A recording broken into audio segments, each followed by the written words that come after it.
মা বোনেরা আসেন আজকে মাহফিলে, মা বোনেরা আজকের ওয়াজ শুনে বলবেন যে হুজুর চুল ধরে সুমতো দেওয়া দূরের কথা, বরং স্বামী চুমো দেওয়া তো দূরের কথা, বিপক্ষে কাম করছে, মুখ পাকা চুল মোস্তা ধরে শীত করে পারে ভক্সেন মারছে।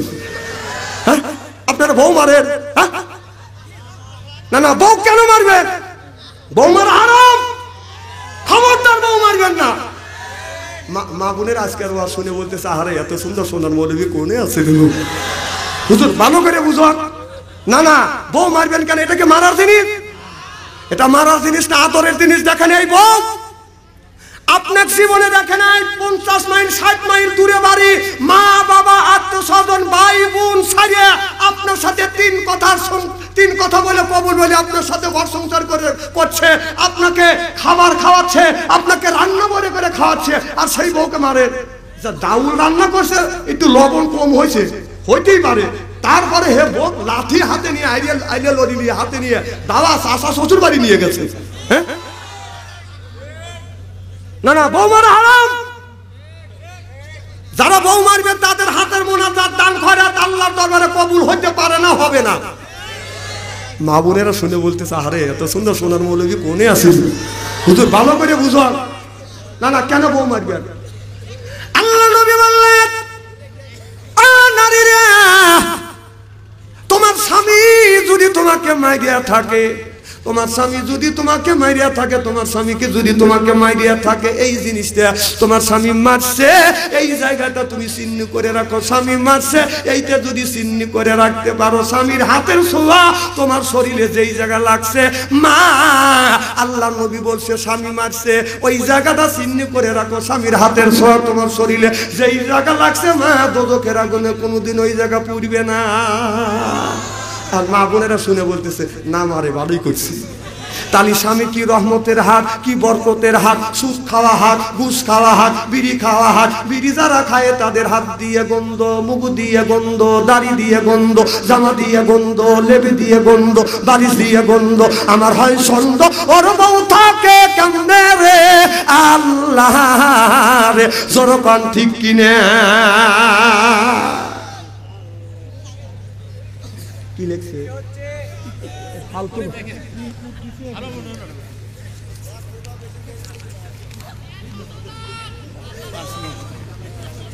এগুলি লেখা লাগে না। মারহাবা কর, জোরে কর মারহাবা। আমার ভাইয়ের আমার নবী বললেন খাদিজা এত কষ্ট করছো, হঠাৎ করে মা খাদিজাতুল কুবরা বাজান অসুস্থ হয়ে গেছে। কি হয়েছে? অসুস্থ হয়ে গেছে। আমার নবী সাহাবী নিয়ে আলোচনা করতেছে, সত্যবিধি ফাতেমা মা খাদিজাতুল কুবরার শরীরে বাদান প্রচন্ড জ্বর। অমনি জ্বর যখন আছে, মা ফাতেমা এরকম করে মাথায় পানি ঢালতেছে, এরকম বাদান জলপটি করতেছে। এমন সময় খাদিজাতুল কুবরা বাদান হযরত ফাতেমাকে বলতেছে, ফাতেমা তাড়াতাড়ি যা তোমার আব্বাকে ডেকে নিয়ে এসো। সত্যবিধি ফাতেমা দৌড় আমার নবীর কাছে যা বলে আব্বা তাড়াতাড়ি আসেন আব্বা। মা যেন সসবর করতেছে। আমার নবী সাহাবীদেরকে বললো, সাহাবীরা তোমরা চলে যাও, আর একদিন কথা হবে। আমার নবী দৌড়া এসে দেখে মা খাদিজাতুল কুবরা সসবর করে। আমার নবী দৌড়া আসে খাদিজাতুল কুবরাকে এরকম করে জড়া ধরিয়ে মাথাটা নবীর উলুর উপরে রাখিয়া বলতেছে, খাদিজা এমন সময় তোমার কেমন লাগে? খাদিজাতুল কুবরা বলতেছে, ইয়া রাসূলুল্লাহ, ইয়া হাবিবাল্লাহ, আমার জীবনের শেষ মৃত্যুর আগে আমার বিশ্ব নবীর উরুয়া আমার বালিশ হইছে, এর চাইতে সুখ আর পৃথিবীর কোন জায়গায় নাই। সিল্লাকান আল্লাহু আকবার। নবী বুঝতে পারলেন খাদিজা বিদায় হবে, আর খাদিজা তো জেনেই ফেলছে আমি দুনিয়ার থেকে বিদায় হয়ে যাব। খাদিজাতুল কুবরা আমার নবীর মুখের দিকে বাদান তাকাছে, ধাঁধা করে চোখের পানি ছেড়ে দিচ্ছে। এমন সময় নবী কপালে হাত দিয়া বলতেছে, খাদিজা তোমার কেমন লাগে? বলে ভালো লাগছে না। বলে খাদিজা তুমি তো বিদায় হয়ে যাচ্ছ, তুমি এই মুহূর্তে কি চাও? খাদিজাতুল কুবরা বলে, ইয়া রাসূলুল্লাহ, ইয়া হাবিবাল্লাহ, আমি তেমন কিছু চাই না গো নবীজি। আমি শুনেছি আপনার কাছে গেছে কবরের মধ্যে মুনকার নাকির ফেরেশতা চারটি প্রশ্ন করবে, মান রব্বুকা আমা দীনুকা আমান নাবিয়ুকা, বলো তোমার রবকে, তোমার ধর্ম কি, তোমার নেতাকে। তারপরে বলবে, যদি উত্তর দিতে পারি বলবে এটা কোথায় পাইছো, কোরআনের মধ্যে পাইছি। নবী গো কবরের মধ্যে মুনকার নাকির ফেরেশতা সলজব করবে, আমি এই সলজবের উত্তর দিতে পারবো না। নবী কথা দেন, আমি যদি মরে যাই, আমি মৃত্যুর পরে তুমি আমার কবরের পাশে দাঁড়াইয়া আমার কবরের সলজব দিবে। মা আমার মা খাদিজাতুল কুবরা যখন বললেন, আমার নবী বলে খাদিজা আদম থেকে শুরু করিয়ে এ পর্যন্ত যত গুণে মানুষ মারা গেছে প্রত্যেকটা মানুষের কবরের সলজব প্রত্যেকটা মানুষেরই দিছে, যে মারা গেছে তার সলজব সেই দিছে, কারণ সলজবের উত্তর কেউ দেয় নাই। ও খাদিজা তুমি মরে গেলে তোমার কবরের সলজব তুমি দিবে, আমি দেব না। এই রকম বিধান আল্লাহ কোরআনের মধ্যে দেয় নাই, আমাকে খবর জানাই নাই। সিল্লাকান আল্লাহু আকবার। মা খাদিজাতুল কুবরা নবীর মুখের দিকে তাকাইয়া চোখের পানি ফেলে কাঁদে। আল্লাহ ইন্নাল্লাহ আলিমুম বিযাতি সুদূর, সব মানুষের মনের খবর কে জানে? আল্লাহ বলে, জিবরাইল তাড়াতাড়ি যা আমার বন্ধুর কাছে জানিয়ে দে। এবার জিবরাইলের ঘন্টা এসে গেলেন, মুহাম্মদ হাই কিবনা গোপ্তা তানা গুপ্তা জিবরাইল, জিবরাইল হাই কিবনা গোপ্তা তানা গোপ্তা রব্বুল জলিল। জিবরাইল আলাইহিস সালাম এসে বলে, ইয়া রাসূলুল্লাহ ইয়া হাবিবাল্লাহ, দুনিয়ায় সব মানুষ মারা যাবে, যে মানুষ মারা যাবে তার কবরের সলজব তারই দিতে হবে। ও নবীজি আল্লাহ খবর পাঠাইছে, আপনারা খাদিজা যদি মারা যায় আপনার খাদিজা কবরের সলজব দিবে না, আপনি পাশে দাঁড়াইয়া আপনি আপনার খাদিজার সলজবের উত্তর আপনি দিবেন। আল্লাহ এই অনুমতি দিছে। আমার নবী আলহামদুলিল্লাহি রাব্বিল আলামিন বলিয়া বলে, খাদিজা তোমার দোয়া মনের আশা আমার আল্লাহ পুরো করেছে। খাদিজা নিশ্চিত মতে তুমি ঘুমিয়ে পড়ো, তুমি যদি মারা যাও তোমার কবরের পাশে আমি দাঁড়াইয়া তোমার কবরের সলজব আমি দিব। সিল্লাকান আল্লাহু আকবার। খাদিজা তোমারও কবরে যতক্ষণ মন কানে কি আসবে না, পান পিয়ছি কথা দিলাম তোমার কবর ছেড়ে আসবো না। সিল্লাকান আল্লাহু আকবার। নবী বলে, খাদিজা তুমি আর কি চাও? খাদিজাতুল কুবরা বলে, নবী গো আমি যদি মারা যাই নতুন কাফনের কাপড় পরাবেন না। কিরে খাদিজা কি দিয়ে তোমার কাফনের কাপড় পরাবো? তুমি যেগুলি পরছো কয় না এটাও না। নবীজি গো আপনি অনেক জামা ব্যবহার করেছেন, আপনার গায়ের একটা জুব্বা আমার কাফনের কাপড় বানাইবেন। নবী গো আপনার গায়ের জামা যদি আমার কাফনের কাপড় বানান, আমার বিশ্বাস গো নবীজি আপনার ওই জামা যদি আমার শরীরে থাকে আমার বিশ্বাস ওই কবর কোনোদিন চাপ দিবে না। নবী গো আমি আপনার কাছ থেকে শুনেছি কবর নাকি একদিকের মাটি আর একদিকে যাবে, আর একদিকের মাটি আর একদিকে যাবে, চিরজনমের মতো হাড় মাংস মাটির সাথে মিশিয়ে ফেলবে। ও নবীজি আমি খাদিজা আমার শরীরে কিছু নাই গো নবীজি, আমি তেমন আমল করতে পারি নাই, আপনি আমার গায়ের আপনার গায়ের জুব্বা আমার শরীরে পেঁচাইয়া দিবেন। আল্লাহ নবী বললেন, খাদিজা আমি তাই করব। আর কি চাও তুমি? খাদিজাতুল কুবরা বলে, নবী গো আমার কবরটা সুন্দর করে খনন করবার পরে যখন আপনি আমাকে কবরের মধ্যে শোয়াইবেন, নবী গো আপনি ওই কবরের মধ্যে গড়াগড়ি করিবেন। আমার বিশ্বাস যেই কবরের আমার বিশ্ব নবী, সেই কবরে আমার বিশ্ব নবী গড়াগড়ি করিবে। আমার বিশ্বাস ওই কবর কোনোদিন আমাকে জাতা দিতে পারবে না। সিল্লা সিল্লা কান মারহাবা। আমার নবী মা খাদিজার মুখের দিকে তাকায়, দেখে মা খাদিজা চোখের কোনায় পানি। নবী বলে, খাদিজা তোমার আবদার পুরো করব, তুমি কেন কান্দো? খাদিজাতুল কুবরা বলে, নবী গো জীবনভর আমি আপনার সাথে বাসে থেকেছি, আপনার দেখাশোনা করেছি, আমি যদি মরে যাই আমার সোনার নবীকে আমার বিশ্ব নবীকে কে দেখাশোনা করবে এই জন্য কান্দি, আমার ইতিম নবীকে কে দেখাশোনা করবে এই জন্য কান্দি। ছোট্ট বিটি ফাতেমা মার কাছে যা বলে, মা আমি কথা দিলাম তুমি চিন্তা করো না, আরামে তুমি ঘুমাও না, আজকে থেকে আমার বাবার দেখাশোনার দায়িত্ব আমি নিলাম। সুবহানাল্লাহ। মা খাদিজাতুল কুবরা বলে, মা ফাতেমা আজ আমার বুকে। ফাতেমা যখন বুকে গেছে অমনি মা খাদিজাতুল কুবরা ফাতেমাকে কপালে আর গালে চুমো দিয়ে বলে, মা দোয়া করি আল্লাহ যেন তোমাকে হায়াতে কুল্লিয়া দান করে। বলাও শেষ, মা খাদিজাতুল কুবরা আর কোনো বাদান কথা বলছে না। এবার মা ফাতেমা বলে, মা মা বলে ডাকে, মা ফাতেমা কথা কয় না। আমার নবী চোখের পানি ফেলে দিয়ে কান্দে।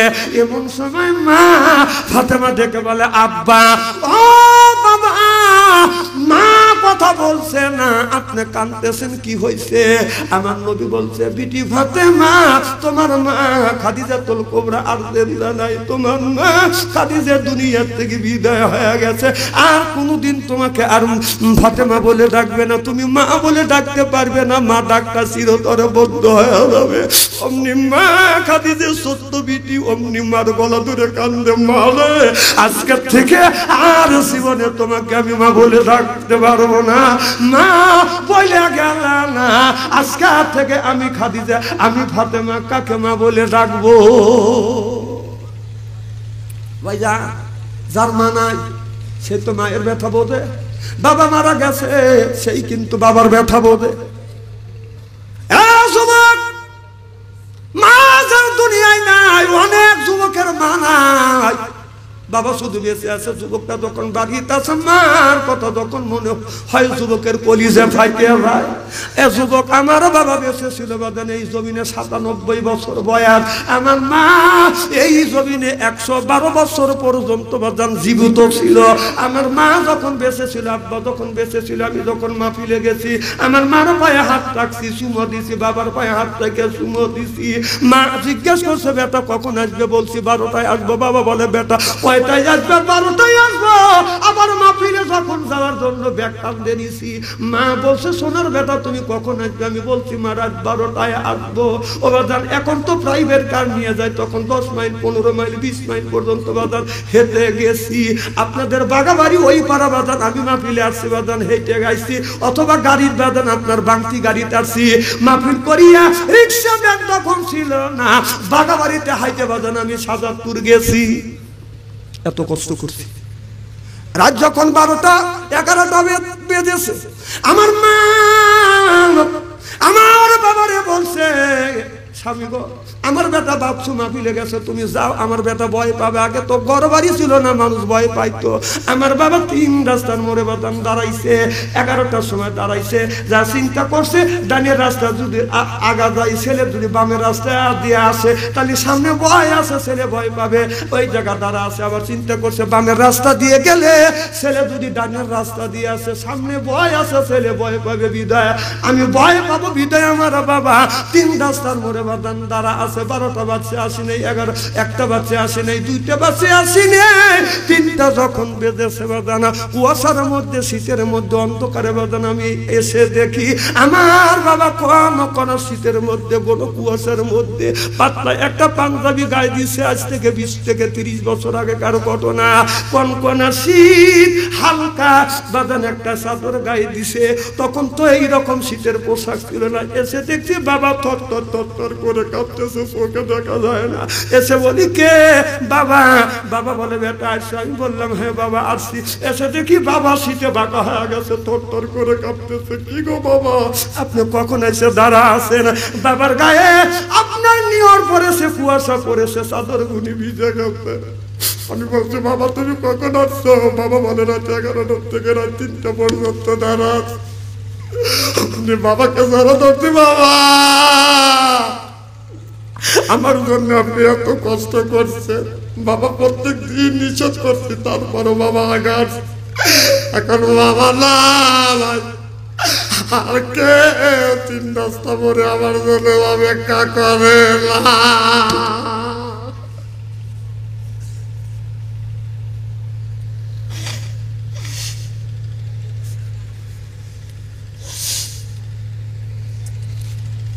যার মা নাই, যার বাবা নাই, তার কলিজা আঘাত থাকবে। চোখে যদি পানি আসে, ওই মানুষটার চোখে পানি আসবে যার দুনিয়ায় মা নাই। বাপ মাকে নিয়ে আমার, বাবাকে নিয়ে আমার জন্ম সেই বোঝে।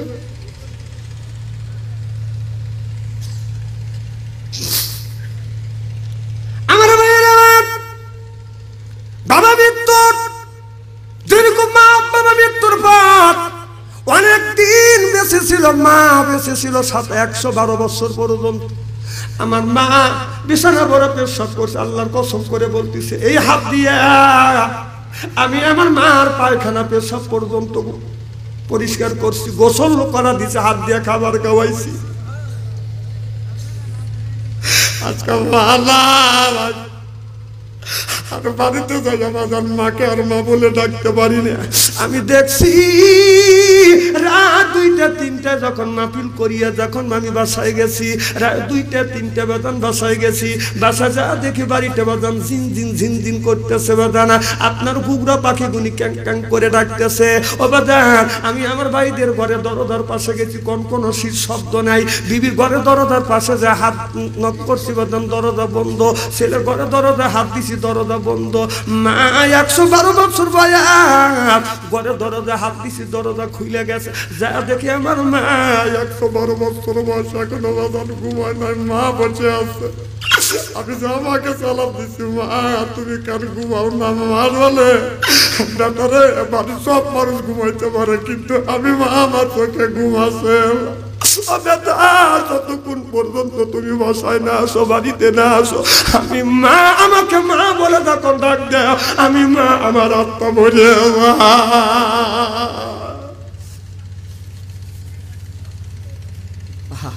সেই মাকে কষ্ট দেয়, সেই মারে দুঃখ দেয়। বাবা মাকে কেন দুঃখ দিবে, মাকে কেন কষ্ট দিবে?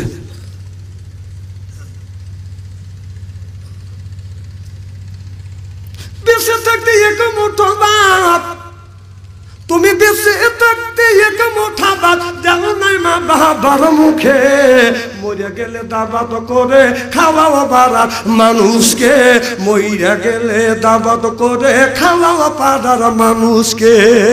লক্ষ লক্ষ টাকা তুমি ব্যাংকে রাখছো জমা, বাড়ি বাড়ি বাচ্চা খায় তোমার মা বাবার, যুবক তোমার মা বাবা, তোমার বইয়ের গলায় স্মরণের মালা, তোমার বইয়ের গলায় স্মরণের মালা, দিন কাটে অনেক সুখে, মরে গেলে দাবাত করে খাওয়াও পাড়ার মানুষকে, মরে গেলে দাবাত করে খাওয়াও পাড়ার মানুষকে। মা বাবার টাকা দিয়া, মা বাবার টাকা দিয়া করছো দালান কোঠা, মা বাবা চাইলে কিছু তোমার মনে লাগে ব্যথা, যুবক মনে লাগে ব্যথা। তোমার শাশুড়ি খায় পোলা কোরমা, তোমার শাশুড়ি খায় পোলা কোরমা, দিন কাটে অনেক সুখে, মরে গেলে দাবাত করে খাওয়া পাড়ার মানুষকে, মরে গেলে দাবাত করে খাওয়া পাড়ার মানুষকে। চিল্লা বলুন ঠিক কিনে? আল্লাহ বলে আল্লাহুম্মা কওলান কারীমা, আল্লাহ বলে মার সাথে নরম নরম কথা কও, বাবার সাথে নরম নরম কথা কও, খবরদার মা বাবার মনে আঘাত দিয়ে দিয়ে কথা বলো না। আল্লাহ বলে মা বাবা খুশি, আল্লাহ খুশি। মা বাবা দোয়া করলে 3টে জিনিস পাওয়া যায়। 1 নাম্বার আল্লাহ হায়াত বাড়িয়ে দেয়, 2 নাম্বার আল্লাহ রিজিক বাড়িয়ে দেয়, 3 নাম্বার আল্লাহ ইজ্জত বাড়িয়ে দেয়। আল্লাহ আমাকে জিরো থেকে হিরো বানাইছে একমাত্র আল্লাহর রহমত আর আমার মা বাবার দোয়া। সুবহানাল্লাহ, একটু জোরে বলো। এই জন্য বাংলাদেশের প্রত্যেকটা জেলায় যে আমি সফর করি, একমাত্র আমার মা বাবা দোয়া করছে, সেই দোয়া আল্লাহর দরবারে কবুল হয়েছে। আমার মা হাত তুলে দোয়া করছিল, আল্লাহ আমার ছেলে বাদশাহ আনসারীকে তুমি, আল্লাহ বাদশাহ আনসারীকে তুমি বাংলাদেশের প্রত্যেকটা জেলায় কোরআনের কথা বলার সুযোগ করে দিও। আমার মা দোয়া করছে, সেই দোয়া কবুল হয়ে গেছে। আজকে যদি মা থাকতো আমাকে আরো দোয়া করতো। আজকে মা দোয়া করছে দেখে সাইদি সাহেবের মাঠে, আজকে এই গুণগারকে আল্লাহ এই মাঠে আমাকে নিয়ে আসছে। দাদা অনেকের মা নাই, বাবা নাই, ওই মার মনে কষ্ট দেওয়া যাবে না, বাবার মনে কষ্ট দেওয়া যাবে না। মা বাবাকে কষ্ট দিয়ে কেউ সুখী হইতে পারে না। মা যদি চায় বাবা পান নিয়ে আসো, এত পান লাগে তোমার, এত পান লাগে তোমার। আহা বাবা তুমি 10 মাস 10 দিন মার পেটে ছিলে, কত গুতগুতি করছে। অনেক যুবক আছে, মারে গুরুত্ব দেও না, শ্বশুর শাশুড়ি কেন গুরুত্ব দেও? মা বাবার পায়ে চুমা খাইলে মা বাবার পায়ে চুমা খাইলে আমার আল্লাহ খুশি হয়। সুবহানাল্লাহ। কেউ যদি মায়ের পায়ে হাত রাখে, বাবার পায়ে হাত রেখে যদি বাদাম চুমা খায়, মোল্লা আলী কারিম রহমাতুল্লাহ আল্লাহ বলছে সে যেন আল্লাহর জান্নাতের খাম্বায় চুমা দিল। মা বাবার পায়ে যা চুমা খাই না, শ্বশুর বাড়িতে খালি খামসাখামতি করি। কথা কন, নেকি আছে কোথায় আর নেকি খোঁজে কোথায়, নেকি রইছে কোথায় আর নেকি তালাশ করে কোথায়? এ যুবক, অনেক যুবক প্রেম করিয়া তোমরা বসে আছো, প্রেম করছে, বিয়ে করে নাই, কয় আমার মা বাবা কিন্তু ভালোবাসতে হবে। যুবকটা বলে, যদি কান হুজুর কিভাবে শুনছেন, আমি মাহফিল করে শুয়ে রয়েছি টিনের ঘর, এই মোড়া টিন, এক পাশে ও শুয়ে আর এক পাশে আমি শুয়ে। ওই যে আমি মাহফিল করে রাত 1:30টার সময় শুছি, ও মোবাইলে নিয়ে ওর প্রেমিকের সাথে এই যে কথা শুরু করে দিল, আমাকে আর ঘুম পারবে দেয়নি। সর্বপ্রথম কথা বলতেছে লাভ ইউ। কি বলছে? Love you. তারপরে বলতেছে আমি তোমাকে ভালোবাসি আমার জানের চাইতে। কিসের চাইতে? ও কয় আমি তোমাকে জানের চাইতে বেশি ভালোবাসি। ও কয় তোমাকে ছাড়া আমি বাঁচবো না। ও মেয়েটা বলতেছে আমার ভালো লাগে না। ও মোবাইলের টাচটা শোনা যাচ্ছে, আমি কান ফালা শুনতেছি, ভালোই লাগতেছে, দেখি কি করে। তখন ও বলতেছে ভাল লাগে না, ছেলেটাও বলতেছে ভাল লাগে না। ভাল লাগে না কেন লাগে না? কার ভালো লাগে না? কার কিসের লেগে? তোমার লেগে। প্রেমিক যারা প্রেম করছে, যারা প্রেম দিছে, তাদের একটাই স্বপ্ন, ছেলেকেও ভাল লাগে না, মেয়েকেও ভাল লাগে না। ভাল লাগে না, ভালো লাগার কাজ কর। ভাল লাগে না, ভাল লাগে না, এত মোবাইলে প্রেম কেন? বাবা, প্রেম পিঠে ভালোবাসা বাদ দাও, বাদ দিয়ে সঠিক পথে চলার চিন্তা করো। কারণ এ জীবন জীবন না, আর একটা জীবন আছে, সেটা কবর জগৎ, হাসরের জগৎ একটা জীবন আছে। বাবা কি জবাবটা দিবে? তোমার 20 বছর 25 বছর বয়স হয়ে গেছে, এখনো তুমি মসজিদে যাও না, নামাজ পড়ো না, খালি অর্ধ উল্লঙ্গ ছবি দেখেই তুমি পাগল হয়ে যাচ্ছ। বাবা তোমার কি মরতে হবে না? আজকে যদি মরে যায়, ওটা জিন্দেগীর জীবনের হিসাব দিতে হবে কার কাছে? তে বাবা জীবন ভরা খালি মোবাইলের মধ্যে খারাপ ছবি দেখতে চাও, ভালো কাজ করবে না?